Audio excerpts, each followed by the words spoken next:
থাইল্যান্ডে পা রেখেছেন প্রধানমন্ত্রী নরেন্দ্র মোদী। গিয়েছেন ভূমিকম্প বিধ্বস্ত সে দেশের রাজধানী ব্যাংককে। ষষ্ঠ বিমস্টেক শীর্ষ সম্মেলনে যোগ দিতে ব্যাংককে আগমন তার। এদিন বিমানবন্দরে পা রাখতেই মোদীকে উষ্ণ অভ্যর্থনা জানানো হয় থাইল্যান্ডের তরফে। প্রধানমন্ত্রীকে স্বাগত জানাতে এয়ারপোর্টে এসেছিলেন সে দেশের প্রবাসী ভারতীয়রা। গোটা পর্ব ছিল একেবারে দেখার মতো।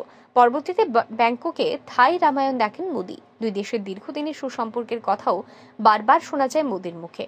থাইল্যান্ড থেকে মোদী বলেন, ভারত ও থাইল্যান্ডের মধ্যে শতাব্দী প্রাচীন সম্পর্ক রয়েছে। রামায়ণই এর প্রমাণ। যে সমস্ত শিল্পীরা তার সামনে রামায়ণ মঞ্চস্থ করেন তাদের ভূয়সী প্রশংসাও করেন তিনি। দীর্ঘ সময় কথা হয় থাইল্যান্ডের প্রধানমন্ত্রী পাউংটার্ন সিনাত্রার সঙ্গে। তিনি আবার মোদীর হাতে সে দেশের ঐতিহ্যবাহী বিশেষ উপহারও তুলে দেন। রইল বৌদ্ধ ধর্মের ছোঁয়া। দ্য ওয়ার্ল্ড ত্রিপিটক নামে ওই ধর্মগ্রন্থের খুবই সমাদর রয়েছে সে দেশে। সাংস্কৃতিক ও আধ্যাত্মিক কূটনীতিতে গুরুত্বপূর্ণ অংশীদারিত্বের নিদর্শন হিসেবেই মূলত মোদীর হাতে এই বিশেষ উপহার তুলে দেন সে দেশের প্রধানমন্ত্রী। প্রসঙ্গত, পালি বা সংস্কৃত ভাষায় লেখা ত্রিপিটক মূলত বুদ্ধের শিক্ষার একটি সংগ্রহ, যার মধ্যে 108টি খণ্ড রয়েছে। এটিকে প্রধান বৌদ্ধ ধর্মগ্রন্থ হিসেবে বিবেচনা করা হয়। সূত্রের খবর, এই সফরকালে ফের সে দেশের প্রধানমন্ত্রী মোদী থাই প্রধানমন্ত্রীর সঙ্গে বৈঠক করার কথা রয়েছে মোদীর।